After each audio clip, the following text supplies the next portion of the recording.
మహాప్రేమను బట్టి తన మహాకృపను బట్టి దేవాది దేవునికి హృదయపూర్వకమైన కృతజ్ఞతాస్తుతులు సమర్పిస్తూ దేవుని రాజ్య సువార్త సందేశములు అనే ఈ 3వ రోజు కార్యక్రమానికి చేసినటువంటి నా ప్రియ సహోదరి సహోదరులందరికీ కూడా క్రీస్తు ప్రభు వారి ఘనమైన నామంలో అందరికీ ప్రత్యేకమైన వందనాలు శుభాలు సమయం తెలియజేస్తున్నాను. ప్రకటించబడిన రీతిగా గత 2 దినములుగా దేవుని ఎరుగుట అనేటువంటి అంశాల విషయమై మనము పరిశుద్ధ గ్రంథము నుండి సవిస్తరంగా వాక్యాన్ని వింటూ వస్తున్నాం. అయితే ఈ 3 దినాల్లో మన ముందున్నటువంటి ప్రశ్నలు ఏంటంటే 6 ప్రశ్నలు ఉంచబడ్డాయి. ఈ 3 దినాల్లో 6 ప్రశ్నలు మన మధ్య ఉంచబడ్డాయి. దేవుని ఎరుగుట అంటే ఏమిటి, దేవుని ఎరగాలి, దేవుని ఎందుకు ఎరగాలి, దేవుని ఎరగడం వల్ల ప్రయోజనం ఏమిటి, దేవుని ఎరగని ప్రజలెవరు, దేవుని ఎరగని ప్రజల పరిస్థితి అనే విషయాన్ని మనం ఆలోచన చేశాం. అయితే మొదటి దినాన కొంత వాతావరణం అనుకూల పరిస్థితుల్లో కొంత డిస్టర్బెన్స్ అయ్యాం. కానీ ఈ సమయంలో నేను మరి దేవుని కృప బట్టి దేవుడు ఇచ్చినటువంటి సమయాన్ని బట్టి నేను ఈ 6 విషయాన్ని మీతో ఉంచేస్తాను. ఈ సమయంలో సహజంగా దేవుని ఎరగటము అని అంటే లోకంలో ఉన్నటువంటి ఆలోచన లేదా లోకంలో ఉన్నటువంటి ఉద్దేశం ఏంటంటే ఏదో కాస్త సమయం దొరికినప్పుడు ఆదివారం ఆరాధనకి వెళుతూ, సమయం దొరికినప్పుడు వారంలో ఒకసారి బైబిల్ క్లాసుకి వెళ్ళి, సమయం దొరికినప్పుడు ఏదో నెల ఒకసారి ఆన్లైన్కి వెళ్ళి, సమయం దొరికినప్పుడు ఏదో ఒక కార్యక్రమంలో అటెండ్ అయితే మేము కూడా క్రైస్తవులమే, మేము కూడా దేవుని ఎరిగినట్టే అనేటువంటి భ్రమలో లోకం బ్రతుకుతుంది. దేవుని ఎరగడానికి చాలా వ్యత్యాస భావాలు అనే విషయాన్ని మనం గమనించడం లేదు. దేవుని ఎరగడం అనేటువంటి మాట సాధారణమైన మాట మాత్రం కాదండి. దేవుని ఎరగడం అనేటువంటి మాట సాధారణమైన మాట కాదు వాస్తవానికి. కానీ మనం గ్రంథాన్ని గమనించినట్లయితే దేవుని ఎరగడం అంటే మన ఉద్దేశంతో కాదు, దేవుని ఎరగడం అంటే మన ఆలోచనతో కాదు, దేవుని ఎరగడం అంటే మన ఇష్టం కాదు. ఈ లోకంలో జీవించేటువంటి క్రైస్తవులు దేవునితో ఏకము కావాలి అంటే మన ముందున్నటువంటి ఒకే ఒక్క వేదిక దేవుని వాక్యం. కాబట్టి ఆ వాక్యం బోధిస్తున్నటువంటి సత్యాన్ని మనం గమనించాల్సినటువంటి అవసరత ఉన్నది. కాబట్టి ఈ లోకంలో ప్రతి మానవుడు దేవుని ఎరగడం అని అంటే ఏదో ఆశామాషంగానో ఉత్తామర్థంగానే వెళ్ళడం అనేది కాదు. అయితే రెండవది ఏంటంటే దేవుణ్ణి ఎరగాలి అన్నాడు. దేవుని ఎరగడం అంటే అర్థం ఏంటి? దేవుని ఎరగడం అంటే అర్థం ఏంటి? వాస్తవాల వీళ్ళు మనం లేఖనాలు గమనించినట్లయితే యోహాను రాసినటువంటి మొదటి పత్రిక 2వ అధ్యాయము 3వ వచన భాగాన్ని మీరు గ్రంథం నుంచి గమనించినట్లయితే ఆయన ఆజ్ఞలను గైకొనుటయే ఆయనను ఎరిగి ఉండుట అన్నాడు. ఏం చేయడం? ఆయన ఆజ్ఞలు. ఎవరాజ్ఞలు? దేవుని ఆజ్ఞలు. అవి ఏ సంబంధమైనవి? యెహోవా సంబంధమైనవి కాదు, అవి పర సంబంధమైనటువంటివి. ఆ దేవుని ఆజ్ఞలను గైకొనుటయే దేవుని ఎరుగుతా అన్నాడు. సహజంగా ప్రార్థనగా వెళ్ళే వారికి దేవుని ఆజ్ఞలంటే ఏదో తెలియదు, దేవుని ఆజ్ఞలు గైకొనే ఆలోచన వారికి లేదు. ఏదో ఆచారబద్ధంగానో, ఏదో సాంప్రదాయబద్ధంగానో, ఏదో టైం పాస్ కోసం, ఏదో వాడు కోసం, వేడి కోసం వెళ్ళేస్తే నువ్వు దేవుని ఎరిగినట్టు కాదండి. ఏదో నీ వ్యక్తిగతమైనటువంటి సంతృప్తి కోసం వెళుతున్నావేమో కానీ దేవుని ఎరిగినట్టు కాదు అనే సందర్భాన్ని మనము వాక్యాంశాన్ని గమనించబద్ధమైనప్పుడు దేవునికి వెళ్ళాలి. కాబట్టి ఎవరైతే దేవుని ఎరిగినవారు అని చెప్పినట్టు కన్నామో ఆయన ఆజ్ఞలు గైకొనే వారు మాత్రమే ఆయనను ఎరిగి ఉన్నవారనే విషయాన్ని లేఖనాలు స్పష్టంగా మాట్లాడుతుంటున్నాయి. అయితే ఆయన ఆజ్ఞలు అని చెప్తున్నామే, ఆయన ఆజ్ఞలు ఈ లోకంలో ఉన్న క్రైస్తవులు లేదా ఈ లోకంలో ఉన్నటువంటి విశ్వాసులు మోయలేనివా మోయగలిగినవా చెప్పాలి? మోయగలిగినవి. ఎందుకంటే యోహాను రాసిన మొదటి పత్రిక 5వ అధ్యాయం 3వ వచనం చూస్తే ఆయన ఆజ్ఞలు భారమైనవి కావు అన్నాడు. ఆజ్ఞలు భారమైనవి కాకపోతే మరి భారమైనవి ఏంటి చెప్పగలరా? దేవుని ఆజ్ఞలు భారమైనవి కావు. మరి మానవుల జీవితంలో దేవుని దృష్టిలో మరి భారమైనవి ఏంటండి చెప్పాలి. దేవుని ఆజ్ఞలు భారమైనవి కాకపోతే మరి భారమైనది ఏంటి మానవ జీవితంలో అంటే దేవునికి అయిష్టమై ఉన్న పాపము చాలా భారమైనటువంటి. దేవుని ఆజ్ఞలేమో ఎలాంటివి భారమైనవి కాదు, మానవ జీవితంలో ఉన్న పాపమేమో చాలా భారమైనది. అంటే దేవుని ఆజ్ఞలు మోయలేని పరిస్థితుల్లో ప్రపంచం ఉన్నది. పాపాల భారాలన్నీ మోయడానికైనా ఇష్టపడుతున్నాం కానీ దేవుని ఆజ్ఞలు కైకొనడం అని అంటే ప్రజలకు ఇష్టం లేనటువంటి పరిస్థితి. కాబట్టి గ్రంథం మనకు బోధిస్తుంది ఆయన ఆజ్ఞలు ఇంకంట భారమైనవా తేలికైనవా? తేలికైనవే. మరి భారమైనది ఏంటి అని అంటే మానవ జీవితంలో ఉన్న పాపం మాత్రమే భారమైంది. కాబట్టి కదా ప్రభువారు మత్తయి 11:25 మాట్లాడాడు, ప్రయాసపడి ఏ భారము అప్పుల భారం కాదే, ఆరోగ్య భారం కాదే, ఏ రకం అంటే మానవ జీవితంలో ఏ రకమైన భారం కాదే అది అని అంటే లోక సంబంధమైన భౌతిక సంబంధమైన బాధలు భారాలు అర్థమైనట్టు దేవుని మనసులో ఉన్నటువంటి ఆజ్ఞలు ప్రజలకు అర్థం కాని పరిస్థితి. కాబట్టి మాట్లాడుతున్నాడు పాపాల భారాన్ని మోసిస్తున్న సమస్యలుడారా నా ఎద్దరులను యేసు ప్రభువారు ప్రజలందరినీ ఆహ్వానించారు. ఎవరిని ఆహ్వానించారంటే పాప భారాన్ని మోస్తున్న ప్రజలను ప్రభువారు ఆహ్వానించారు. కానీ ప్రజలేమనుకుంటారంటే పాపాల భారాలైనా మేము మోస్తాం కానీ తేలికైన భారము కానీ నీ ఆజ్ఞలు మాకు వద్దే వద్దన్నట్టు నేటి క్రైస్తవ ప్రపంచ పరిస్థితి. దయచేసి గ్రంథాన్ని మనం గమనించినట్లయితే మనం ఆయన ఆజ్ఞలు గైకొనుటయే ఏమిట ఆయన ఎరుగుట అన్నట. సహజంగా మనమేమనుకుంటామనంటే చెప్పడమే కదా చేసేదేమన్నా ఉందా అనేటువంటి ఆలోచన ఉండొచ్చు. కానీ ఈ లోకానికి ఏ లోకానికి చీకటిలో ఉన్న పాపములో ఉన్న అంధకారములో ఉన్న ప్రపంచాన్ని వెలిగించడానికి ఒక వ్యక్తి వచ్చారు. ఆయన యేసు ప్రభువారు వచ్చారు. యేసు ప్రభువారు వచ్చి నాకు లాగనో లేదా ప్రపంచంలో ఒకలాగనో ఆయన మాట్లాడి చెప్పలేక నిజంగా ఆయన యోహసత్తుల మాట్లాడే వాక్యం చేసి మీకు జ్ఞాపకం చేస్తాను. నేను ఆయనను ఎరుగుదును అన్నాడు. నేను ఆయనను ఎరుగుదును, మీరు ఆయనను ఎరుగరు అన్నాడు. నిజంగా యేసుక్రీస్తు వారు దేవుడు ఎరిగారంటే ఏం చేస్తున్నా మాటలు చెప్పున్నారా కాదు, ఏం చేసుకున్నా నేను ఆయనను ఎరిగి ఉన్నాను, మీరు ఆయనను ఎరుగరు అనే మాట ప్రభువారు మాట్లాడారు లేఖనాల్లో. యేసు ప్రభువారు ఆయన ఎరిగి ఉన్నారు అని అంటే యేసు ప్రభు ఏం చేస్తున్నారు? ఆయన ఆజ్ఞలు ఖచ్చితంగా పాటించి ఉండాలనేటువంటి అగ్ర సత్యాన్ని క్రైస్తవులుగా ఉన్న మనం గమనించాలి. అంటే యేసుక్రీస్తు లాంటి పాపరహితుడైనటువంటి మహనీయుడైన నీతిమంతుడైన ప్రభు సైతమే దేవుని ఆజ్ఞలు పాటించడానికి దేవుడు ఎదురుగా ఉంటే మరి మనం ప్రార్థనకు వెళుతూ ఆయన ఆజ్ఞలు పాటించకుండా ఏదో నామమాత్రంగా వెళ్ళి కూర్చొని వస్తే ఉపయోగం ఉందా? యోహాను సువార్త 14వ అధ్యాయం 15వ వచనం చూడండి. యోహాను సువార్త యేసు ప్రభువారు కూడా ఆయన అనగా దేవుని ఆజ్ఞలను పాటించినట్లు గ్రంథం మనకు స్పష్టంగా బోధిస్తూ ఉంటున్నది. యోహాను సువార్త 15వ అధ్యాయము చూడొకసారి.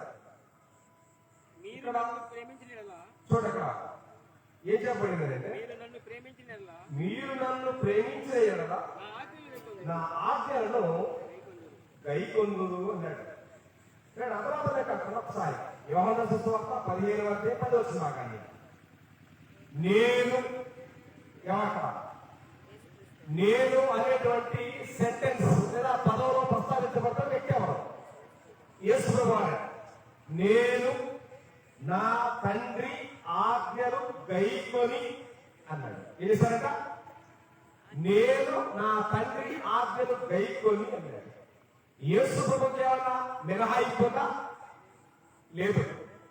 యేసుక్రీస్తు లాంటి మహనీయుడికి దేవుని ఆజ్ఞలు గైకొనే విషయంలో మినహాయింపు లేకపోతే ఏదో ఆచారబద్ధంగానో ఏదో సాంప్రదాయబద్ధంగానో ఏదో ఆలోచన వ్యవహార ధోరణితో వెళ్ళొస్తే నువ్వు దేవుని ఎరిగట్టానంటే కాదు. నువ్వు ఏదో నామకార్థంగా వెళ్తున్నట్టే తప్ప దేవుని ఎరిగట్టు కాదనే విషయాన్ని మనం లేఖనాలు గమనించబోతున్న దేవుని పిల్లల. కాబట్టి యేసుక్రీస్తు చెప్తున్నాడు, నేను నా తండ్రి ఆజ్ఞలు గైకొన్నాను. మరి మీరు, మరి నేను, మరి మనము అంటే మనమందరము కూడా దేవుని ఆజ్ఞలు గైకొనగలిగితేనే, దేవుని ఆజ్ఞలు పాటించగలిగితేనే మనము దేవుని ఎరిగిన వారం అనే విషయాన్ని లేఖనాలు బోధిస్తూ ఉంటున్నాయి. ఇక్కడ ఎవరికి మినహాయింపు లేదు. సామాన్యుడైనా, సామంతుడైనా, దళితుడైనా ఈ భూమి మీద పుట్టినటువంటి ఏ మానవుడైనా వాటి ఎవరికి లేదు. దేవుని ఆజ్ఞల విషయంలో ఎవరికి మినహాయింపు లేనటువంటివి, ఎక్సెప్షన్ అనేటువంటివి లేవనే విషయాన్ని లేఖనాలు స్పష్టంగా మనతో మాట్లాడుతూ ఉంటున్నాయి. కాబట్టి ఏదో మాటలు చెప్పడం కాదు, కానీ ఆయన ఆజ్ఞలు గైకొనగలిగితేనే ఒక విశ్వాసి లేదా ఒక క్రైస్తవుడు దేవుని ఎరిగేవాడు అనే విషయాన్ని లేఖనాలు మనతో మాట్లాడుతూ ఉంటున్నాయి. దేవుని పిల్లారా, అయితే మూడవది ఏంటంటే దేవుణ్ణి ఎందుకు ఎరగాలి? ఎరగకపోతే అవదా? ఎరిగినా అయితే ఎరగకపోయినా అవుతుంది. అయితే ఎందుకు ఎరగాలి అని అంటే ఈ భూమి మీద పుట్టిన ప్రజలందరూ ఆయనను ఎరగాలని దేవుడు కోరుతున్నాడు. ఈ లోకంలో పుట్టిన ప్రతి మానవుడు దేవునికి విధేయుడై దేవుని మాట విని దేవుని చిత్త ప్రకారం భూమి మీద జీవించాలని దేవుడు కోరుతున్నాడు. కానీ దేవుని కోరిక నెరవేర్చడానికి మనకు ఆలోచన లేదు. ఎందుకంటే ఎంతసేపటికి భూమి మీద జీవించే మన జీవితాల్లో మన కోరికలేంటో, మన ఉద్దేశాలేంటో, మన నిర్ణయాలేంటో, మన సంతోషమేంటో మనం ఆలోచన చేస్తాం. కానీ ఈ భూమి మీదకి మానవుడు అనేటువంటి ఒక మానవుని జీవితాన్ని జన్మరించినటువంటి దేవుడి గురించి మనం ఏనాడు ఏ ఒక్క క్షణం కూడా ఆలోచన చేయలేము, చేయబోము. అది చేయాలి. కాబట్టి గ్రంథం బోధించే వాస్తవాల వెలుగులో మనము లేఖనాలను మనము ఎరగవలసిన వారమైనా మన విషయాన్ని తెలిసి మర్చిపోవద్దు. కాబట్టి గ్రంథం మనకు బోధిస్తుంది. మనము దేవుడిని ఎందుకు ఎరగాలి అంటే ఈ భూమి మీద మానవులంగా ఉన్న మనం ఎవరు కోరితే వారు భూలోకానికి రారు. ఈ భూమి మీద ఏ మానవులైనా, వారు ఆడపిల్లలైనా వారు మగపిల్లలైనా భూమి మీద జీవించాలంటే ఎవరి చిత్తమై ఉండాలి? దేవుడి చిత్తమై ఉండాలి. కానీ మనము పుట్టినటువంటి తర్వాత ఆడపిల్ల మగపిల్ల అనేటువంటి విషయంలో కొంత ఉత్సాహము పోతే నిరుత్సాహం ఈ రెండు కలిగి ఉంటున్నాం. కానీ నిజంగా మహోన్నతమైన దేవుడు మానవ నిర్మాణాన్ని దేవుడు ఎలా చేస్తాడనే సత్యాన్ని మనం ఆలోచించేయం.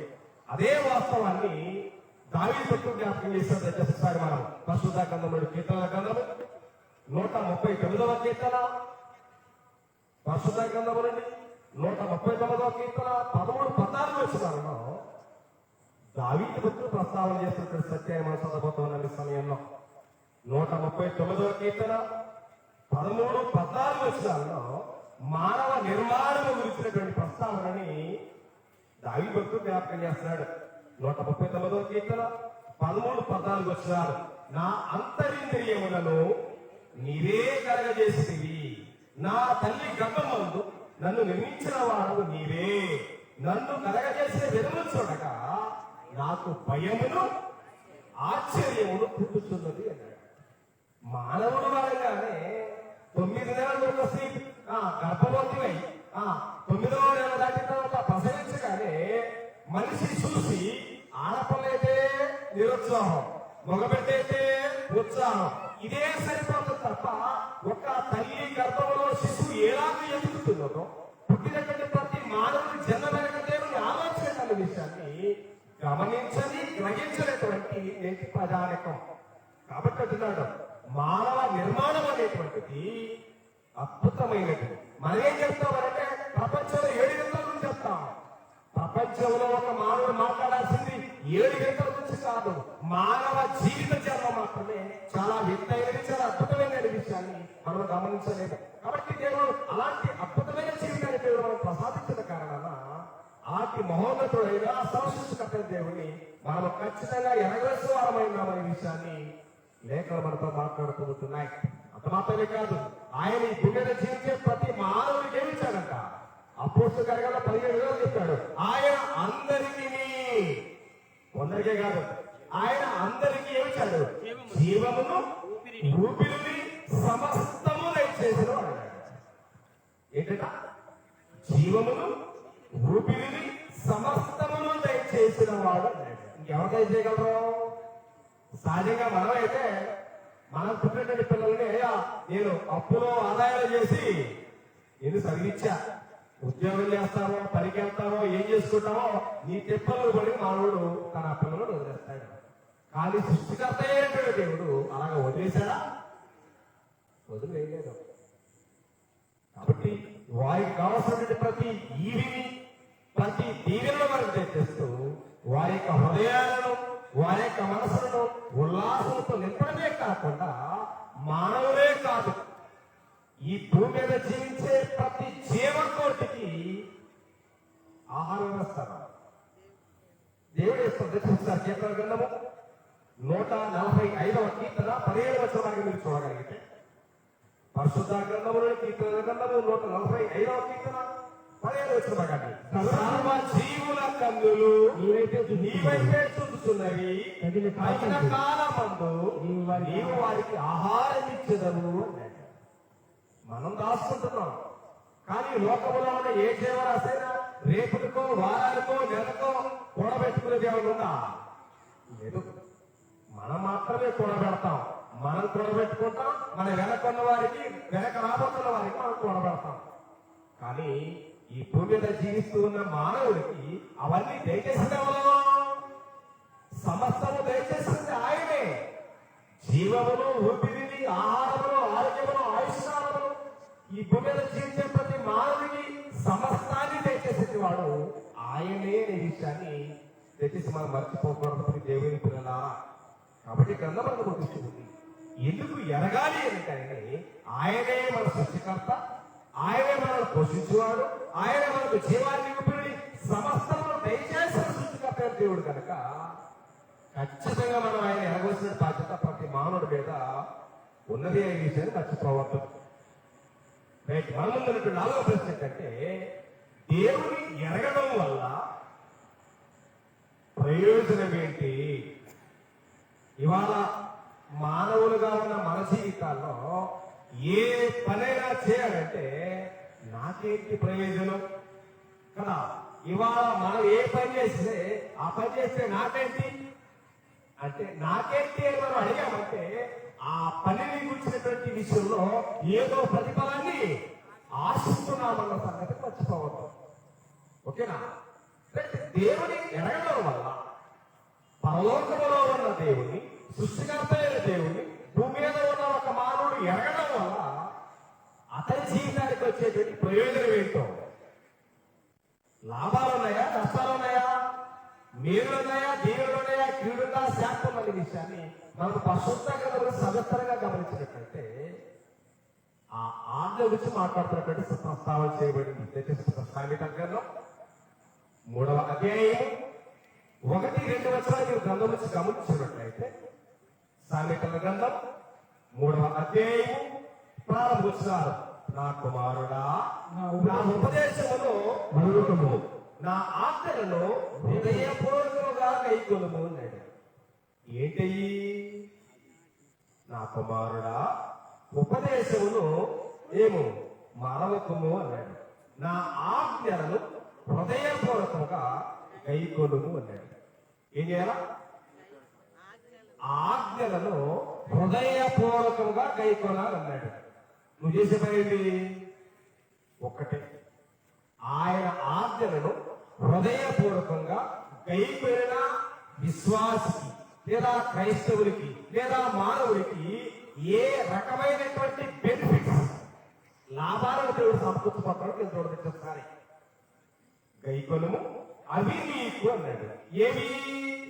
దేవుని ఆజ్ఞలు గైకొనినటువంటి నీ జీవితానికి, ఆ దేవుని ఆజ్ఞలు భౌతిక సంబంధమైన నీ జీవితానికి దీర్ఘాయువును, 2 సుఖజీవులతో కలిసి సంవత్సరములను, 3 శాంతిని నీకు కలగజేయి అన్నాడు.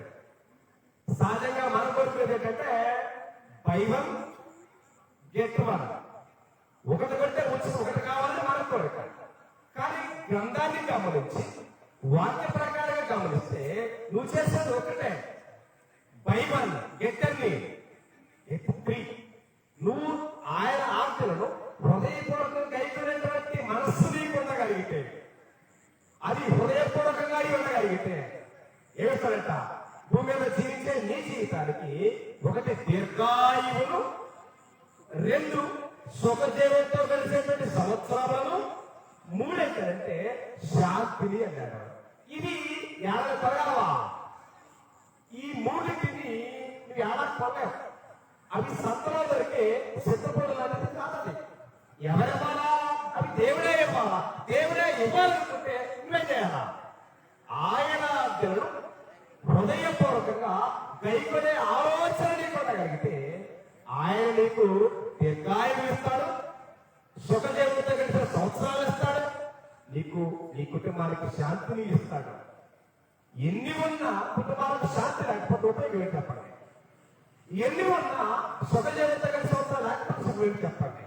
ఎన్ని ఉన్నా దీర్ఘాయువు లేకపోతే సుఖం చెప్పండి.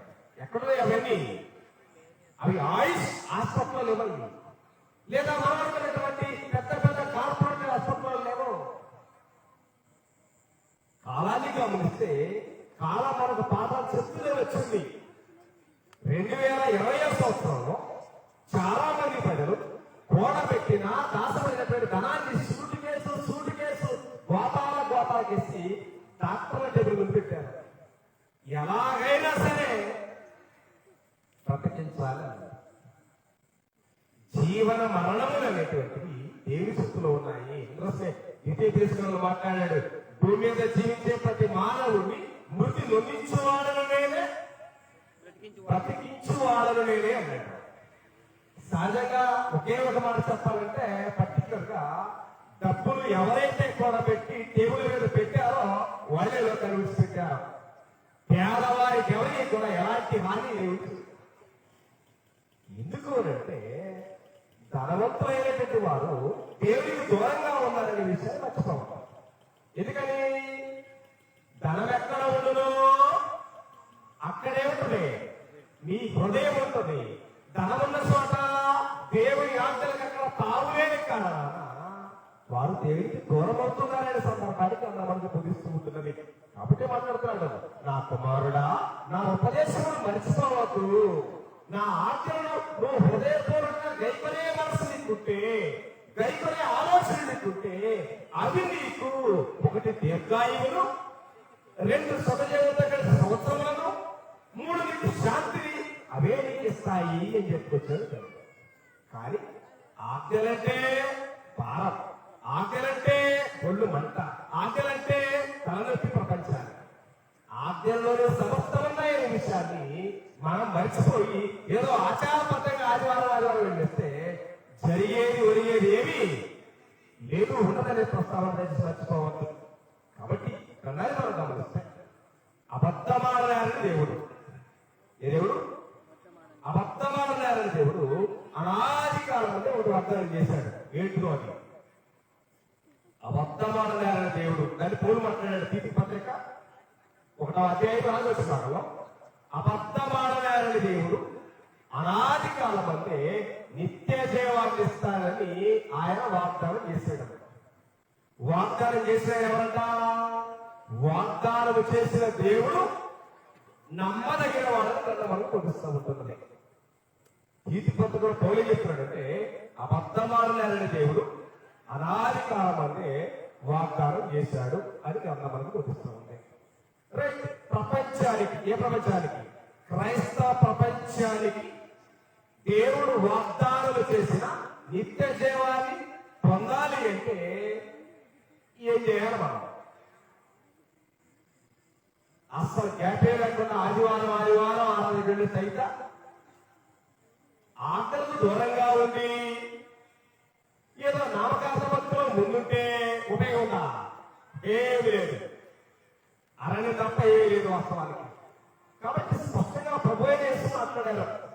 యోహాను సువార్త 17వ అధ్యాయము 3వ వచనంలో మీరు చూడగలిగితే అద్వితీయ అన్నాడు. అద్వితీయ పెట్టి ఏకైక ఒకే ఒక్క రెండవ దానికి అవకాశం లేనట్టి స్థితిగతి మాట్లాడతారు అక్కడ.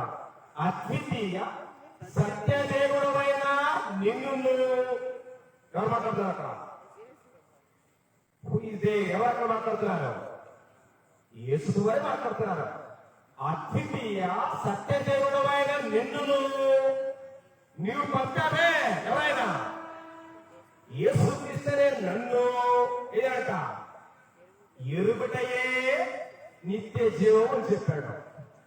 ఇవాళ ప్రార్థన లేదా విశ్వాసము, భక్తి లేదా భక్తులు అనేటువంటి ముసుగులో ప్రపంచానికి ఎవరు తెలియదు. ప్రపంచంలో ప్రార్థన పెడుతున్న భక్తులకు ఎవరు తెలియదు. తండ్రి అయినటువంటి యెహోవా దేవుడు ఎవరో తెలియదు. ఎవరు తెలుసు? ఒక్క యేసు ప్రభు తప్ప ఎవరు తెలియదు. యేసు ప్రభు తెలిస్తే నిత్య జీవుడు ఆయన చెప్పాడా? ఆయన చెప్పాడు. అక్కడ ఆయన చెప్పాడు అద్వితీయ సత్యదేవుడైన నిన్ను నువ్వు పంపితే కదా నేను వచ్చాను. నువ్వు ఆ కాంగ్రెస్ రాజాన్ని గైకున్నాను కదా. అలాగనే నీవు పంపినటువంటి యేసు స్థితిని ఎరిగితేనే నీవు వాగ్దానం చేసిన నిత్య జీవాన్ని పొందగలుగుతామనే విషయాన్ని యేసు ప్రభు స్పష్టంగా మనతో మాట్లాడారు. గ్రంథం స్పష్టంగా బోధిస్తూ ఉన్నా ఆ గ్రంథాన్ని కొనుక్కొని ఆ గ్రంథాన్ని నిత్యము మోస్తా ఉన్నా దానిలో ఉన్న సారమేంటో, దానిలో ఉన్న సత్యమేంటో, దానిలో ఉన్న వాస్తవమైనటువంటి అజ్ఞానం ఆకాశానికి కంటే నీటి భక్తి జీవితాలు గ్రంథం స్పష్టంగానే బోధిస్తా ఉంటాయి. ఆ గ్రంథంలో ఉన్న వాస్తవాలను తెలుసుకోలేకపోతే, నిర్లక్ష్యం చేస్తే దానికి దేవుడు ఉత్తరవాది కాడు. కాబట్టి దేవుడి గ్రంథంలో స్పష్టంగా తెలుసుకోబడుతుంది. అద్వితీయ సత్యదేవుడు అయిన నిన్నును అని అర్థమేంటి? యెహోవా దేవుడే అద్వితీయ సత్యదేవుడు. ఆ అద్వితీయ సత్యదేవుడు అయిన నిన్నును నీవు పంపినటువంటి యేసు స్థితిని ఎరిగితే నిత్య జీవం అన్నాడు ఆ స్వామి గ్రంథంలో. కానీ ప్రపంచం చెప్తున్నటువంటి లేదా ప్రపంచం అనుసరిస్తున్నటువంటి ఒకే ఒక్క దేవుడు ఎవరయ్యా అంటే ఆయన యేసు ప్రభు. ప్రపంచానికి శేషం పోసారు తెలుసా? ఏ శేషం పోసారు తెలుసారంటే యెహోవా దేవుడే యేసు క్రీస్తుగా వచ్చాడని, యేసు క్రీస్తే పరిశుద్ధాత్ముడి రూపం తెచ్చాడనేటువంటి విషయంలో ఏనాడో క్రైస్తవ్యానికి శేషం కలగబెట్టి శవనంలో పోసేశారు అని బయటకు వెళ్తున్నారంటే లేదు. ముగ్గురు వ్యక్తులని, ముగ్గురు యొక్క వ్యక్తిత్వాన్ని దేవుడు లేఖనాల ప్రకారంగా విభజన చేసుకుందాం మనకు బోధిస్తాం. కానీ జ్ఞానము లేని, వివేకము లేనటువంటి క్రైస్తవ ప్రపంచం ఏనాడో బోధని చేశారు. బోధ చేసిన ప్రశ్న గ్రంథంలో రాయబడిన దేవుని పిల్లలారా. కాబట్టి నిత్య జీవం అనే దేవుడు వాగ్దానం చేశాడు. ఆ నిత్య జీవాన్ని పొందాలి అంటే ఎవరనగాలంట? అద్వితీయ సత్యదేవుడు నిన్ను నీవు పంపినటువంటి యేసు క్రీస్తుని ఎరుడే నిత్య జీవం అన్నాడు. అంత మాత్రమే కాకుండా లోకములో విశ్వాసులుగా, భక్తులుగా, క్రైస్తవులుగా ఉన్న వారికి నిత్య జీవాన్ని పొందాలి అంటే నిత్య జీవం దేవుడు దాచిపెట్టాడు. నిత్య జీవాన్ని పొందాలి అంటే ఆ నిత్య జీవాన్ని దేవుడు దాచిపెట్టాడు. దేవుడు దాచిపెట్టాడు. నిత్య జీవం అనేటువంటి కాన్సెప్ట్ దేవుడు దాచిపెట్టాడు. యేసు స్పష్టంగా మాట్లాడాడు. యోహాను సువార్త 12వ అధ్యాయము 49-50 వచనాల్లో యేసు ప్రభువు స్పష్టంగా మాట్లాడారు. అయినా మనకు జ్ఞానోదయ గారిలో లేదు. చూడొచ్చు ఒకసారి. యోహాను సువార్త 12వ అధ్యాయము 49-50 వచనాలు. ఏలయనగా నా అంతట నేను మాట్లాడలేదు, నేను ఏమనవలెనో ఏమి మాట్లాడవలెనో దానిని వచ్చి నన్ను పంపిన తండ్రియే నాకు ఆజ్ఞ ఇచ్చి ఉన్నారు. ఓకే, మరియు ఆయన ఆజ్ఞ ఏంటట? నిత్య జీవము ఎరుగుదురు అన్నాడు. కానీ ప్రార్థన పెడుతున్న మనకి సరిపోగానే పర్వం కావాలా, సరిపోగానే నిత్య జీవానికి వెళ్ళాలా. ఇక్కడ భూలోకంలో ఉన్నంత కాలం ఆజ్ఞలకు మాత్రం దూరంగా బ్రతికేస్తాం, లోకానికి మాత్రం దగ్గరగా బ్రతికేస్తాం. బ్రతికినంత కాలం సాధారణమైన మోసపడతాం, సరిపోగానే దేవుడు పర్వాలు తీసుకోవాలన్నటువంటి అజ్ఞానంలో అంధకారంలో ప్రబల బతుకుతారు క్రైస్తవ్యం నిత్య దినాల్లో. ఎందుకు వచ్చాడు? ఆజ్ఞలు అంటే లేదా నిత్య జీవం అనేది మాయ మాటలో లేదు, గారడి మాటలో లేదు, కచ్చల మాటలో లేదు. ఎక్కడట? ఈ లోకంలో ఏ విశ్వాసైనా ఏ క్రైస్తవుడైనా నిత్య జీవాన్ని చేపట్టాలి అంటే ఎదగండి ఆజ్ఞలో ఉంది అన్నాడు. అంటే ఆజ్ఞలు తెలియకుండా, ఆజ్ఞలు ఎరగకుండా, ఆజ్ఞలు పాటించకుండా ఈ భూమి మీద క్రైస్తవుడు జీవించే ఏ వ్యక్తి నిత్య జీవాన్ని పొందడం అసాధ్యమైన సత్యాన్ని ఎరగని క్రైస్తవ్యం ఎంతో సుఖం చెప్పండి. కాబట్టి ఇప్పుడు దేవుని పిల్లలారా, ఏదో దేవుని ఎరగడం అని అంటే ఏదో ఆచారబద్ధంగా వెళ్ళిపోవడం కాదు, కానీ లేఖనాల వెలుగులో దేవుడు శ్రేష్టమైన సత్యమైన నగ్న సత్యాన్ని దేవుడు రాసిచ్చాడు దేవుని పిల్లలారా. కాబట్టి దేవుని ఎరిగితే ప్రయోజనం ఏంటంటే ఎదిగాలనుకుంటున్నాడు, నిత్య జీవాన్ని దేవుడు ఇవ్వాలనుకుంటున్నాడు. ఆ నిత్య జీవాన్ని మనం పొందాలి అనుకుంటే ఆజ్ఞలకు దగ్గరగా బ్రతకాలా, లోకానికి దూరంగా బ్రతకాలా. కానీ మన జీవితంలో జరిగేటంటే ఆజ్ఞలకేమో దూరంగా, లోకానికేమో దగ్గరగా బ్రతకాలనుకుంటే నిత్య జీవాన్ని పొందడం అనేటువంటిది ఆస్కారం లేనట్టు పరిస్థితుల విషయాన్ని దయచేసి మర్చిపోతుపోయి దేవుని పిల్లలారా. తర్వాత 5వ ప్రశ్న ఏంటంటే మన ముందు ఒకటి, దేవుని ఎరగని ప్రజలు ఎవరు? ఏంట? దేవుని ఎరగని ప్రజలు ఎవరు? ఇవాళ అంటే చెప్తున్నటువంటి సిస్టమేటిక్ మీరు చూస్తే ఎక్కడ ఏ దేశంలో చూద్దామన్నా 90%, 95% క్రిస్టియన్స్ అంటున్నారు. ఏ లెక్కల్లో? కాకి లెక్కల్లో. కాకి లెక్కలు కావాల్సింది లేఖనపరమైన దేవుని ఆజ్ఞాపరమైన క్రైస్తవ్యాన్ని మనం చూస్తే ఎంత ఆవగిందంతా ఏ క్రైస్తవ్యం? దేవుడు కోరుకున్న క్రైస్తవ్యం, దేవుని సంతోషపెట్టే క్రైస్తవ్యం, దేవుని ఇష్టంలో జీవించే క్రైస్తవ లోకంలో ఆవగిందంతా చెప్పుకొచ్చాడు. ఎలా చెప్పుకొచ్చాడు? యేసుక్రీస్తు వారు యెరూషలేము నుండి యెరికో పట్టణం వెళ్తున్న సందర్భం రాయబడింది. నీతికి వస్తాడు. ఒక మానవుడు వచ్చాడు, వచ్చి యేసు అడుగుతాడు, అయ్యా నిత్య జీవం చేరాలంటే, పరలోకం చేరాలంటే నేనేం చేయాలన్నాడు. లేదా ఎంతమంది వెళ్తారయ్యా అన్నాడు. అప్పుడు అన్నారు, చాలా మంది భక్తులుగా ఉండి విశ్వాసులుగా ఉండి ప్రార్థనగా వెళుతూ ఏదో వాళ్ళకు తెలిసి తెలియని ప్రార్థన, ఏదో తెలిసి తెలియని ఆరాధన, తెలిసి తెలియని భక్తులు చేస్తే ఉపయోగం ఉన్నదా? లేదన్నాడు. ఎందుకంటే మహోన్నతమైన దేవుడి ఉద్దేశంలో ఉన్న ఆ వాస్తవాలు ఏంటో అవి కుమారుని ద్వారా లేదా ప్రవక్తల ద్వారా లేదా అపోస్తుల ద్వారా దేవుడు దాన్ని దాచిపెట్టకుండా దాన్ని ఓపెన్ చేశాడు. ఇదిగో ఇది నా మార్గము, ఇదిగో ఇది నా ఉద్దేశము, ఇదిగో ఇది నా ఆలోచన అనే విషయాన్ని లేఖనాల దేవుడు విప్పు చూపించాడు. అయినా చూడకపోతే, అయినా గమనించకపోతే, అయినా గ్రహించకపోతే మన జీవితాలకు దేవుడు ఉత్తరవాదికారి కాదు అనే విషయాన్ని మనం గమనించవలసిన ఆవశ్యకత ఉంటుంది. దేవుని అంటే నేరున్న పరిస్థితుల్లో దేవుని ఎరగని ప్రజలు ఎవరు? మరి ప్రార్థనకి వెళ్లే వాళ్ళతో దేవుడు ఎరిగినవాడేనా? అంతే కదా. ప్రార్థనకి ఆదివారం ఏ పదార్థంతో అడవే, సందుకి గొంతుకి ఏ పదార్థంతో అడవే, కచ్చరే. అయితే వారంతా దేవుని ఎరిగివారైనా లోకాన్ని మెప్పించడానికి కాదు క్రైస్తవుడు కోరుకున్నది. లోకమెప్పు కోసం, లోకంలో లెక్కల కోసం కాదు దేవుడు క్రైస్తవ్యాన్ని కోరుకుంటున్నది. జగత్తుకు పునాదులు వేయబడకూడితే తన కృపామయకు కీర్తి కలగాలని దేవుడు మానవుడికి జీవితాన్ని, మానవుడికి శ్రేష్టమైన ప్రతి దీవెనను దేవుడు తెప్పిస్తాడు. కానీ దీవెన పొందుతున్న మనం, సజీవులుగా ఉన్న మనము దేవుని దూరంగా బ్రతుకుతున్నామంటే వాస్తవం.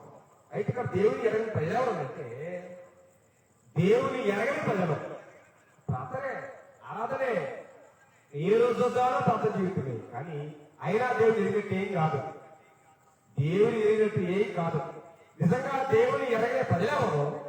కొంతమంది మీ ప్రజలు చేస్తున్న సమయంలో ఎవరిని ఎరిగిన వారి గురించి కాదు, దేవుని ఎరగని వారి గురించి నేను చెప్తాను. ఎందుకంటే వారికి ఉన్నటువంటి లక్షణాలు ఇలా ఉంటాయి. వాస్తవానికి మన దేహంలో అప్పుడప్పుడు బలహీనతలు వస్తాయి. మలేరియా వస్తే ఎట్లా ఉంటుందో, టైఫాయిడ్ ఎట్లా వస్తే ఉంటుందో, డెంగ్యూ వస్తే ఎట్లా ఉంటుందో, దాని కొన్ని లక్షణాలు బయటకు వస్తాయి. దాన్ని బట్టి అదండి ఇదని చెప్తారు. అలాగే లోకంలో దేవుని ఎరగిన ప్రజల యొక్క లక్షణాలు ఎలా ఉంటాయి అని అడిగితే గ్రంథం ఈ మనకు పరిశ్రమ చేస్తే వారు ఎలా ఉంటారంటే నోటి మాటలతో దేవుని ఎదుగు వస్తారన్నాడు. ఏంటో నోటి మాటలతో దేవుని ఎదుగు వస్తారని ఒకసారి యెషయా గ్రంథము 29వ అధ్యాయం 10వ వచనం చూడగలిగితే, యెషయా గ్రంథము 29వ అధ్యాయం 13వ వచనాన్ని గ్రంథం నుంచి గమనించగలిగితే, యెషయా గ్రంథము 23వ అదే 10వ వచనాన్ని ఏమన్నాడంటే, ఈ జనులు చూడండి, ప్రభు ఇలా కలిగిస్తున్నాడు. ఈ ప్రజలు నోటి మాటతో నా బతుకు వెతుకుతున్నారు. దేనికి వస్తున్నారు? పెదవులకు ముఖస్థుతి కోసం అవసరం వస్తున్నారు. ఎవరినో సంతోషపెట్టడానికి, లేదా ఎవరినో అవతరించడానికి, లేదా ఎవరితో తప్ప ఘనత పొందాలని దాని కోసం మీరు ఎవరో తెలుసుకుంటే అనవసరం లేదా ఇక్కడ మాట్లాడుతున్నాడు. ఈ ప్రజలు నోటి మాటలతో నా ఎద్దకు వచ్చుతున్నారు, పెదవులతో నన్ను కనపరుస్తున్నారు, కానీ వారి హృదయం నాకు దూరంగా తీసుకుని ఉన్నారు. దేవుడికి కావాల్సినది పెదాలు కాదు, దేవుడికి కావాల్సినది హృదయం. అదే చెప్పిన సామెత గ్రంథంలో, నీ పూర్ణ హృదయంతో నా ఆజ్ఞను గైకొనాలి అని చెప్పి దేవుడు సంబోధించాడు. కానీ లోకంలో ఉన్న ప్రజలు, దేవుని ఎరియామని చెప్పుకునే ప్రజలు, లేదా ఏంటి నామకారణ క్రైస్తవ్యంతో ఉన్న ప్రజలు పెదాలతో దేవుడి దగ్గరికి వస్తారు. ఆనాటి ఇశ్రాయేలు అదే బాణి, నేటి క్రైస్తవులు కూడా అదే బాణిలో వస్తున్నారు తప్ప హృదయపూర్వకముగా దేవుని ఎద్దుకు వచ్చే ప్రజలు కాదు. కాబట్టి వీరు దేవుని ఎరగని ప్రజలు అని చెప్పి నన్ను డిక్లేర్ చేసింది. అంత మాత్రమే కాదు, వారి జీవితాల్లో పరిస్థితి ఒక్కసారి దాన్ని కీర్తనగాడు జ్ఞాపకం చేశాడు. 78వ కీర్తన చూడగలిగితే, కీర్తన గ్రంథము 78వ కీర్తన 36, 37 వచనాల్లో ఈ రీతి రాయబడింది. పరిశుద్ధ గ్రంథము నుండి కీర్తన గ్రంథము 78వ కీర్తన, అయినను వారి హృదయం, ఎవరు? దేవుని పరిశుద్ధ ప్రజలైన ఇశ్రాయేలీయులు, అయినను వారి హృదయము ఆయన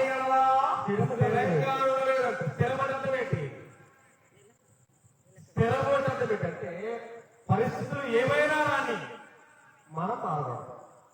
కానీ ఏ ఎండకి ఆగడుగు పట్టేటువంటి పరిస్థితి ఆనాటి ప్రజలు, ఇశ్రాయేలు ప్రజలు తెరలేపారు. కాబట్టి మాత్రం అయినను వారి హృదయము సర్వోన్నతమైన దేవుని వల్ల స్థిరముగా ఉండలేదు. ఆయన నిబంధనలు వారు నమ్మకంగా గైకొనలేదన్నాడు. నమ్మక ద్రోహానికి ప్రతీకారం అంటే ఇశ్రాయేలీయులు, నమ్మక ద్రోహానికి ప్రతీకారం అంటే నేడు క్రైస్తవులు. దీనికి పరిశుద్ధ గ్రంథంలో రాయబడిన దేవుని వాక్యానికి, పరిశుద్ధ గ్రంథంలో దేవుని ఆజ్ఞలకు దూరంగా బ్రతుకుతూ ఏదో నామకాల దేవుని దేశంతా నమ్మక ద్రోహం అన్న విషయం మర్చిపోవద్దు. కాబట్టి ఆనాటి ప్రజలు ఆయన నిబంధనలు వారు నమ్మకముగా కైకొనలేదు. నోటి మాటతో వారు ఆయన తెలుసంట ముఖస్థుతి చేసి తమ నాలుకతోటి ఆయనను బొక్కిరి అన్నాడు.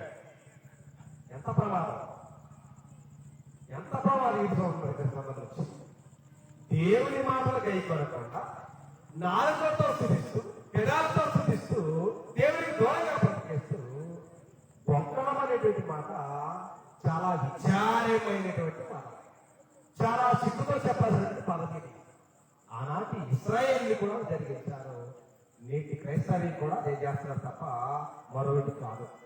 రెండవది ఏంటంటే దేవుని ఎరగని ప్రజలవలయాలంటే గ్రంథాన్ని దేవుని ఆజ్ఞను విడిచిపెట్టి పారంపర్యమైన ఆచారాలతోటి జరిగించే వాళ్ళ విషయం తెచ్చింది. జ్ఞాపకం చేసిన మత్తయి సువార్త 7వ అధ్యాయం చూడండి. మార్కు సువార్త క్షమించండి, పరిశుద్ధ గ్రంథం నుండి మార్కు సువార్త 7వ అధ్యాయంలో యేసు ప్రభు వారు దేవుని ఎరగిన వారు ఎలా ఉంటారో చెప్పుకొస్తున్నారు. చూడండి చేసేసారి ఈ ప్రజలు పెదవులతో నన్ను గణపరచరు గాని ఎన్ని రోజులా కానీ ఎన్ని చూపిస్తున్నారు. మీరు దేవుని ఆజ్ఞను విడిచిపెట్టి అన్నాడు. ఎంత దుర్మార్గం! లోకములో ఉన్న కల్పితమైన అపోత కల్పన మాటలను విడిచిపెట్టాలి.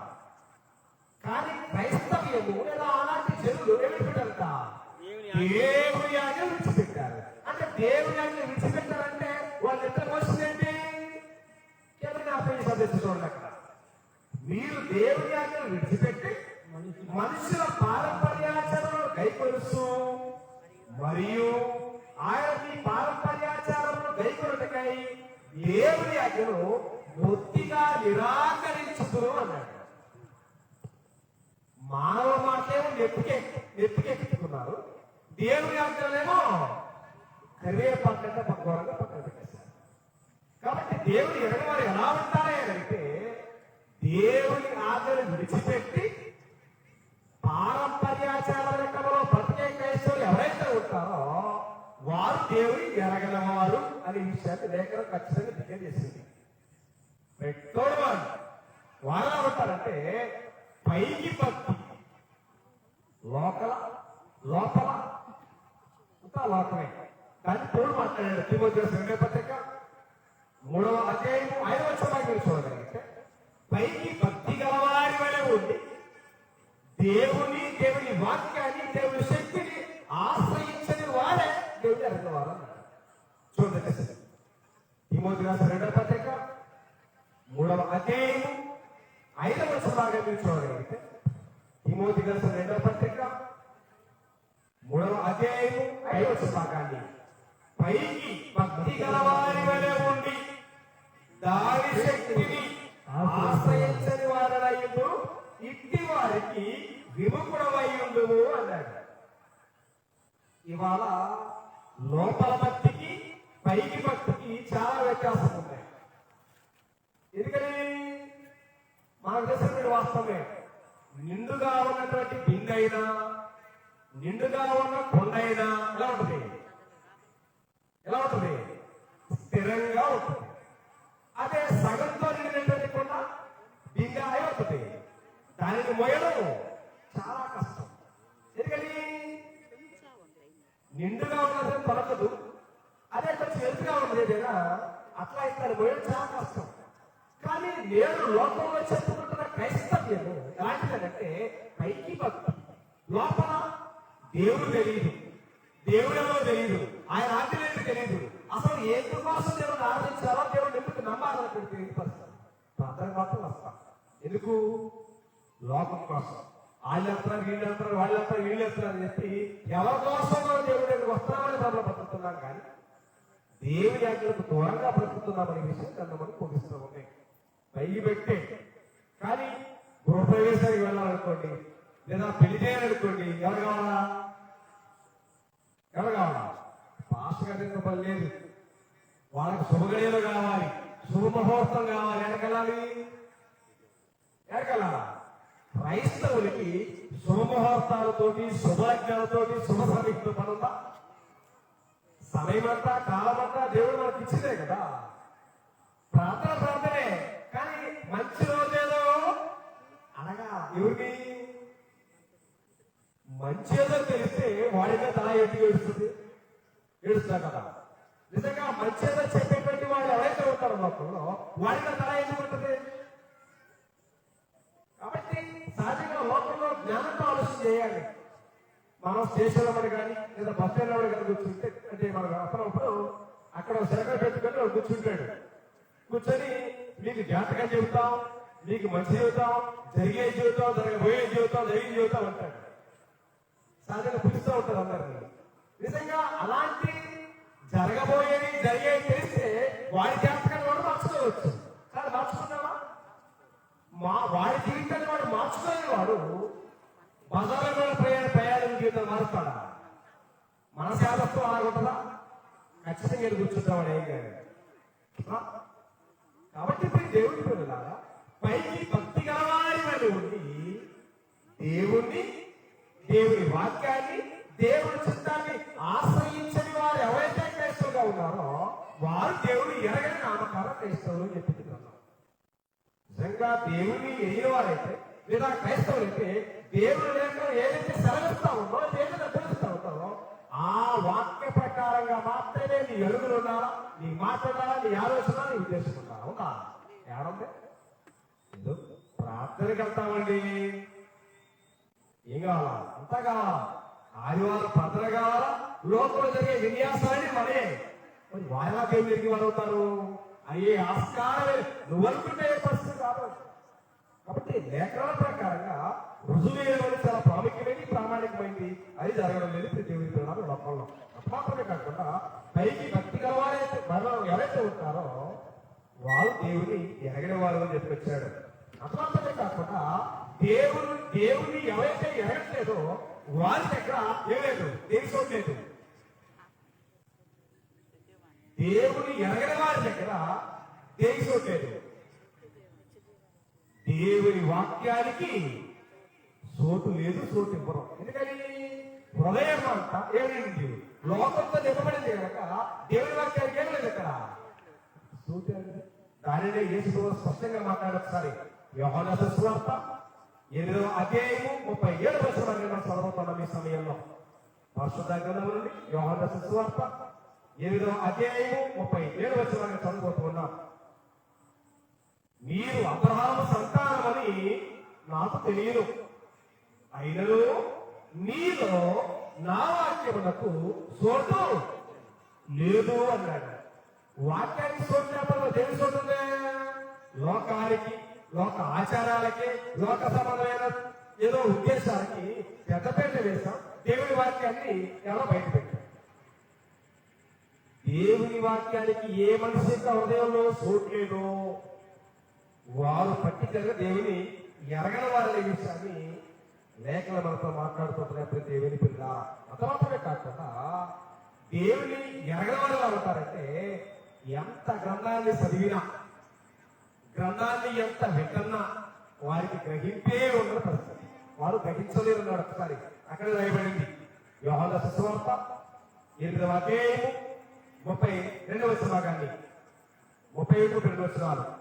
కాబట్టి యేసు తనను నమ్మిన యూదులతో మీరు నా వాక్యమును నిలిచిన వారైతే నిజముగా నాకు శిష్యులయ్యుండి సత్యమును గ్రహించెదరు అన్నాడు.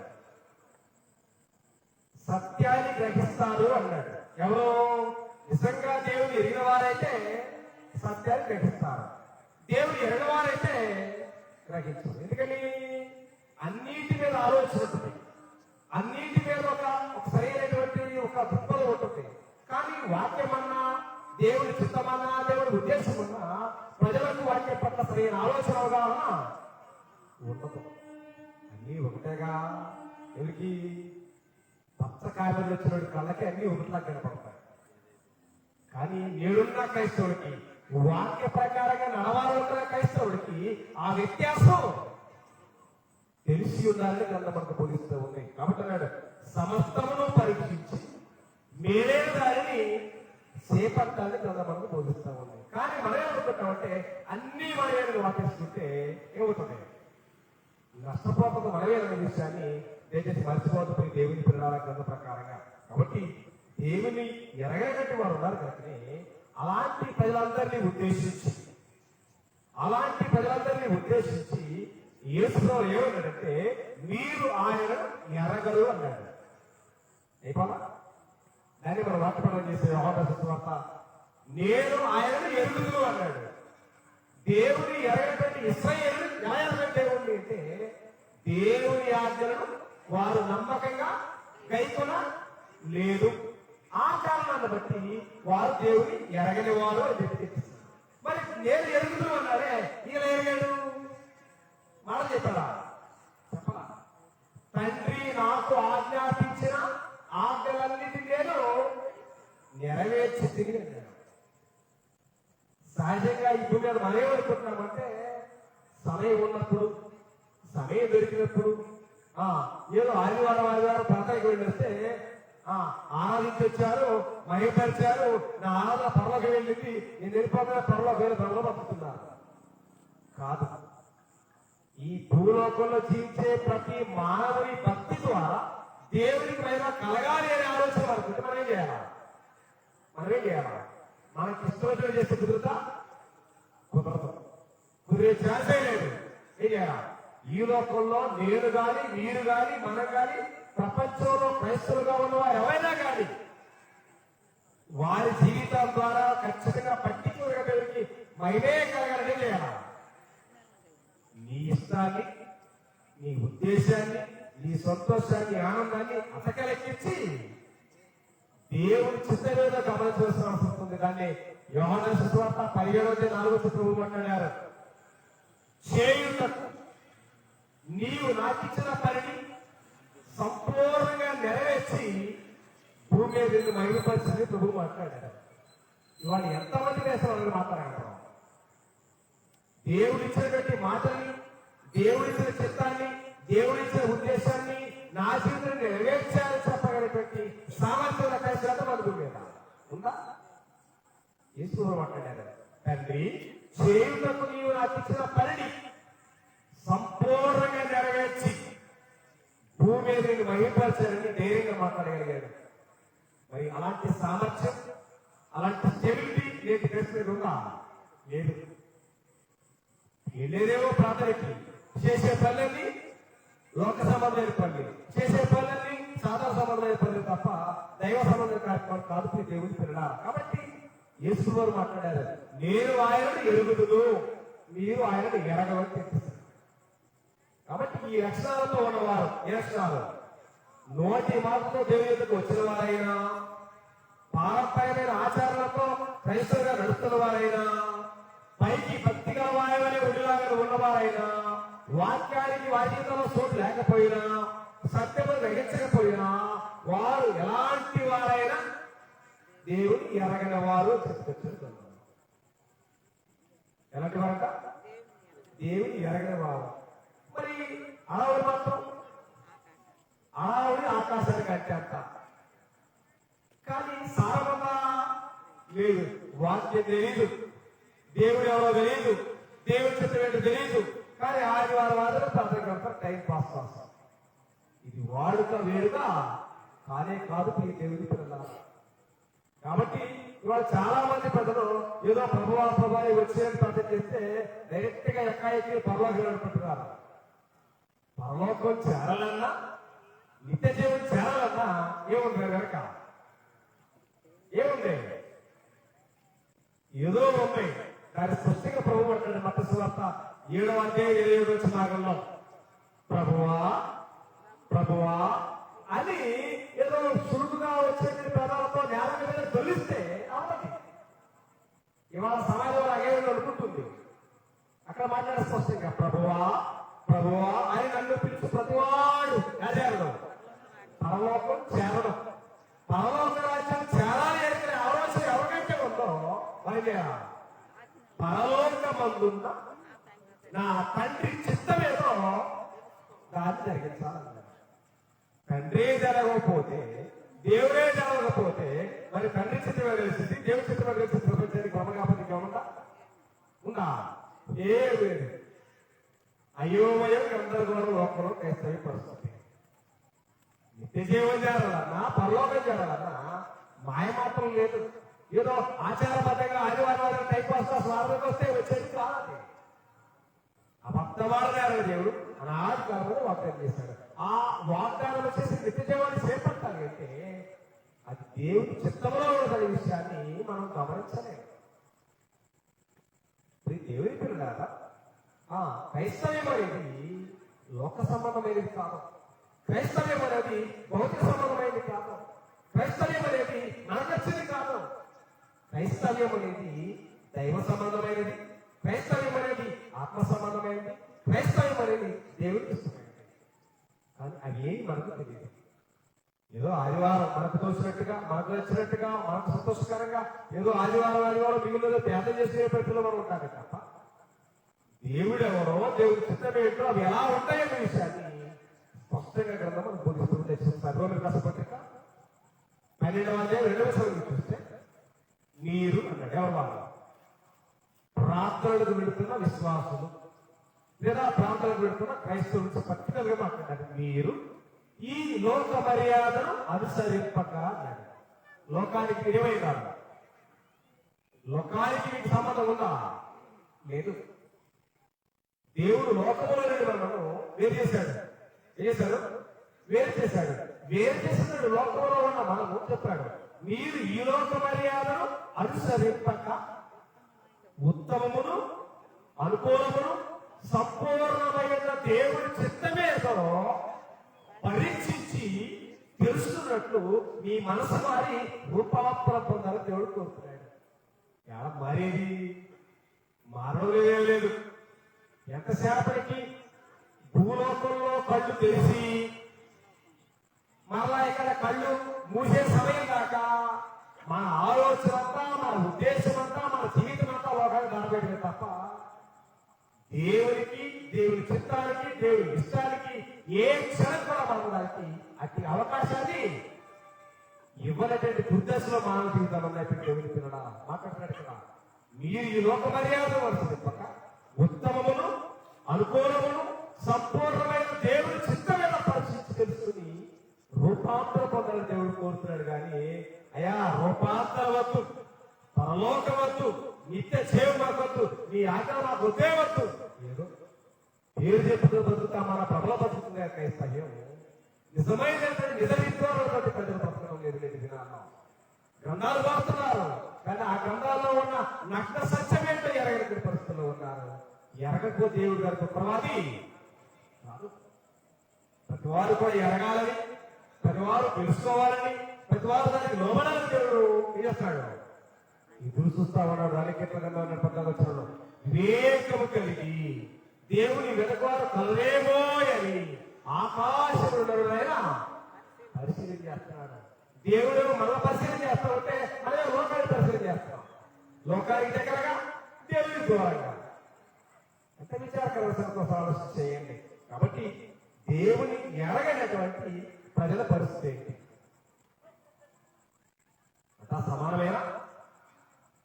దేవుని ఎరిగిన వారు, దేవుని ఎరగిన వారు అంతా ఒకటేనా? కండిషన్ అందరూ ఒకేలా ఉంటారా? ఈ లోకమనే పరిధిలో క్రైస్తవులైనా క్రైస్తవులు కాని వారైనా, దేవుని ఎరిగిన వారైనా దేవుని ఎరగిన వారైనా ఒకే రకంగా జీవించవచ్చు. వారు తినేది ఆహారమే, వీరు తినేది ఆహారమే. వాళ్ళు ఉండేది దొహమే, వీళ్ళు ఉండేది దొహమే కదా. వాళ్ళు ఉండేది పొమ్మేదే, వీళ్ళు ఉండేది పొమ్మేది. ఏది మరి తేడా? ఎవరుందా? లేదు కదా.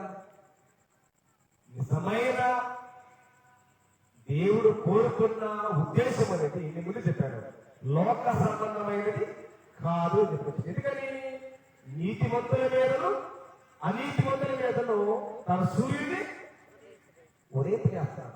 వర్షం అందరూ పడతా, వర్షం కానీ లేదా సూర్యుడు కానీ లోకంలో ఉన్న అందరి మీద, అంటే పాపులు ఉన్నారు, పశువులు ఉన్నారు, నీతిమంతులు ఉన్నారు, అనీతిమంతులు ఉన్నారు. లోక సంబంధమైన భౌతిక సంబంధ తీవ్ర దేవుడు పార్శాన్ని చూపించడం లేదు. ఆత్మ సంబంధమైనటువంటి విషయంలో మాత్రమే క్రైస్తవులకు పర్టికులర్ గా వాయబడిన గ్రంథం ప్రకారంగా. కాబట్టి మాట్లాడుతున్నాడు ఇక్కడ దేవుడు ఎరగలేని పరిస్థితులు ఏమయ్యారు అంటే, పాత నిబంధనలో దేవుడు కోరుకున్న ప్రజలు ఎవరయ్యా అంటే ఇశ్రాయేలీయులు. అవునే కదా, దేవుడు కోరుకున్న ప్రజలు ఇశ్రాయేలీయులు. వారు ఏం చేశారంట, మన దగ్గర 70 క్రితం భాగంలో వారు ఆయనను వారు పరిపూర్ణంగా స్థిర మనసుతో వారు ఆయనను అనుసరించలేదు. నోటి మాటలతో ఆయనను ముఖస్థుతి చేశారు, నాలుకలతో బొక్కారు, ఆయన నిబంధనలను నమ్మకంగా గైకొనలేకపోయారు.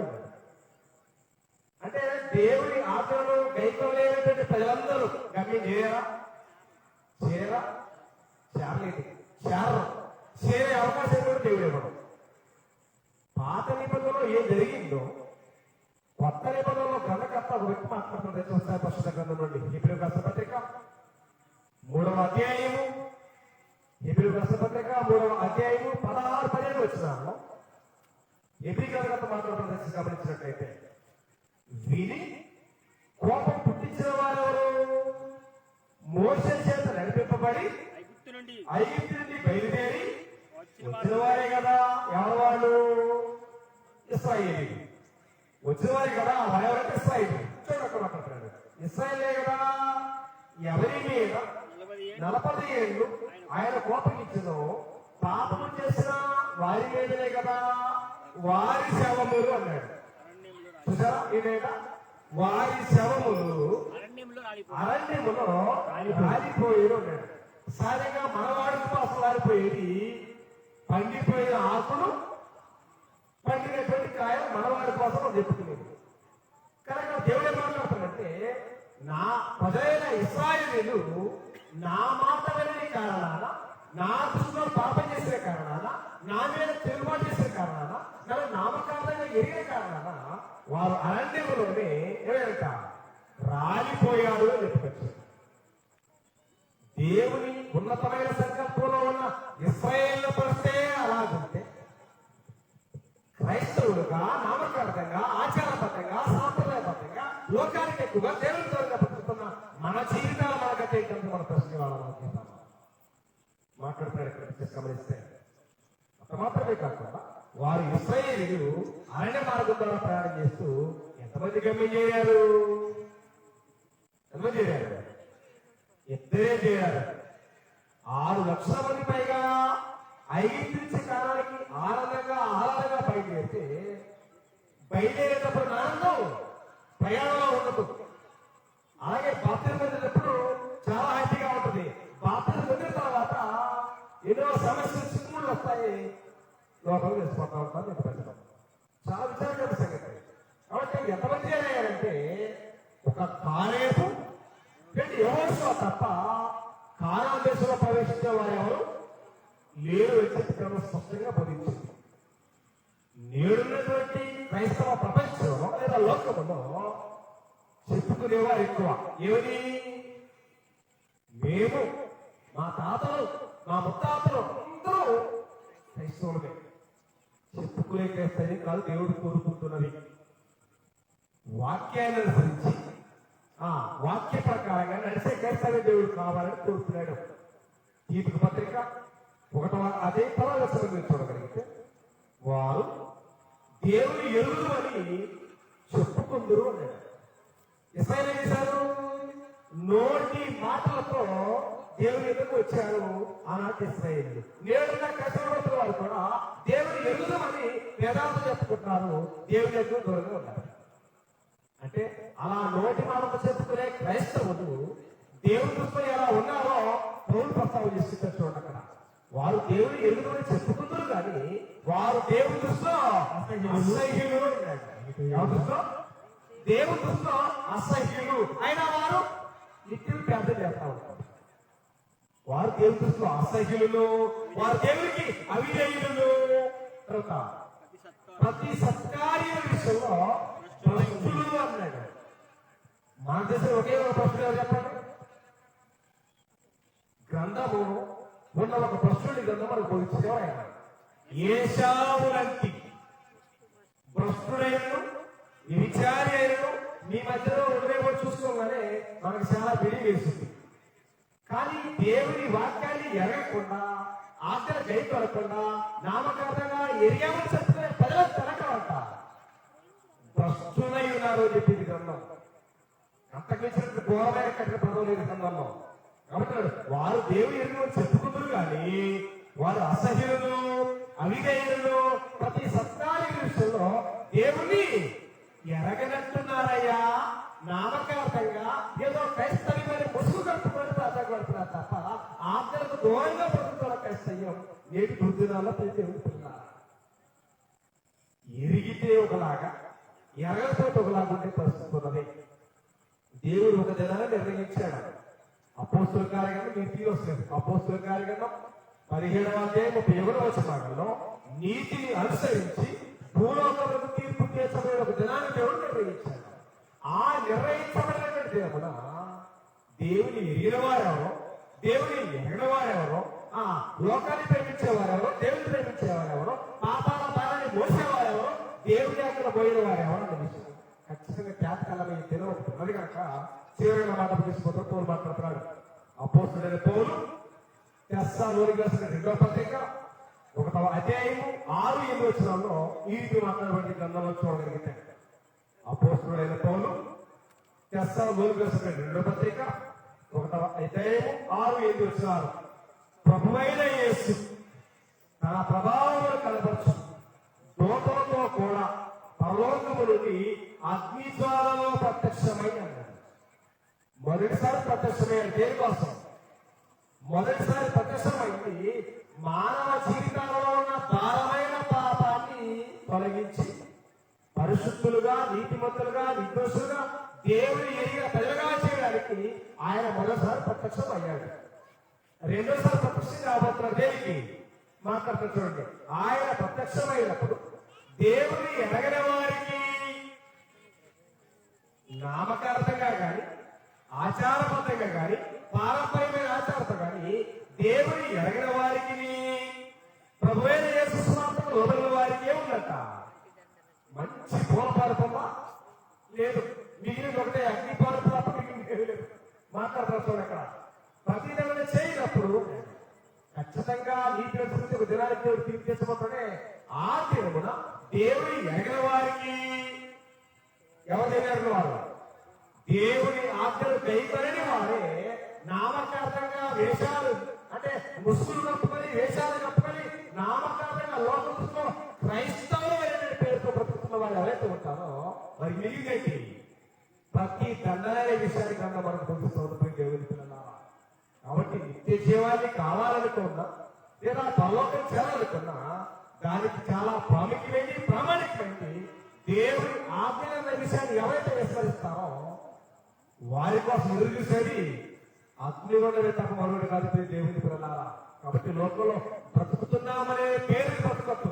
కాబట్టి నాడు జీవిస్తున్నామన్న పేరు మాత్రం ఉండదు కానీ నువ్వు తుడివే అలా వద్దు. మన జీవితాలకి మేము బ్రతుకుతున్నాం, సజీవులు బ్రతుకుతున్నాం, జీవంతో బ్రతుకుతున్నాం, దేవుని ఎరిగి బ్రతుకుతున్నామన్న సంతోషంతో అలాంటి వాక్యమైన దేవుడితో గుండెలు బ్రతకాల.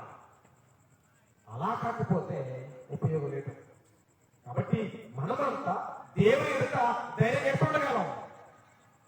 ఆజ్ఞలు లేకుండా ఉండగలమా?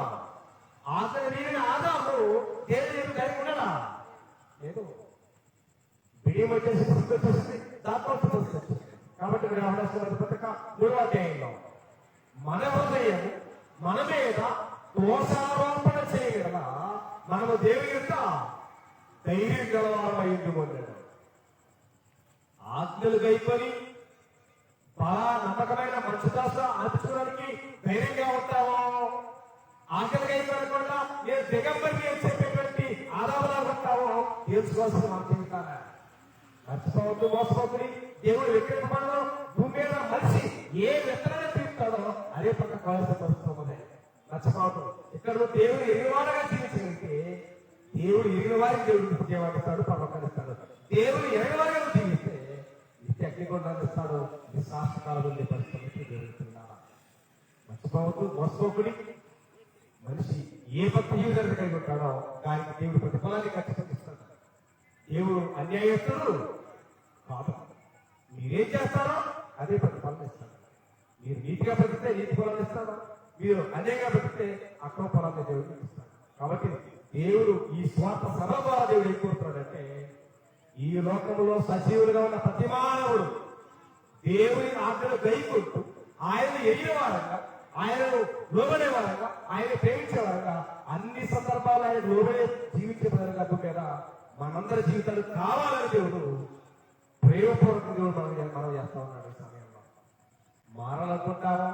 మారాలనుకుంటావో నేను మారాలనుకుంటావో తెలుసుకోవాల్సింది మనమే. కాబట్టి ఇలాంటి శ్రేష్టమైన చక్కటి వాతావరణాన్ని ఇచ్చి, సమయాన్ని ఇచ్చి, వాక్యంగా దేవుడు మనతో మాట్లాడాడు. మారని మన నిర్ణయం తప్ప దేవుడు ఎవరిని కూడా ముళ్ళకర పట్టుకొని మీరు మారాలని బాధ్యత చేస్తాం. సమయాన్ని ఇచ్చాడు. మారవో ఎదుగుతావో ఎరగవుతుంది ఈ వ్యక్తిగత నిర్ణయం తప్ప దేవుడు ఎవరు ఇక్కడ వాదించడం నేర్పించాడు.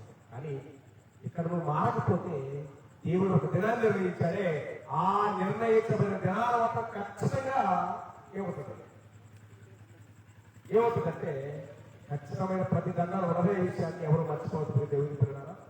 కాబట్టి ఈ 3 దినాలు దేవుడు చక్కటి వాతావరణం మనకి ఇచ్చి, ఈ 3 దినాల దైవజనుల ద్వారా చక్కటి వర్తమానం మనం వినడమే కాదు, విడిచిపెట్టడం కాదు, అటు వాక్యాల ప్రకారం మన జీవితం సరిదిద్దుకుంటూ దేవుని మహిమార్గమైన కుటుంబాలుగా మనం ఎదుగుతూ ఈ లోకాన్ని విడవగానే మన పరలోకానికి చేరేటువంటి వారంగా అలాంటి విశ్వాసం నిలుస్తూ మనం కూడా ఉండాలని ప్రభు యొక్క ప్రతివాది పేరుతో హెచ్చరిస్తూ ఈ చక్కటి అవకాశానికి దేవుడికి హృదయపూర్వకమైన కృతజ్ఞతలు సమర్పిస్తూ ఈ 3 దినాల దేవురాజ్య స్వార్థ సభలను విజయవంతం చేయడం సాధించిన వారికి దేవురాజ్య స్వార్థ సభల పక్షంగా స్థానిక క్రీస్తు సంఘం నుండి ప్రత్యేకమైన హృదయపూర్వకంగా తెలియజేస్తూ నా మాటలు ఇస్తాను.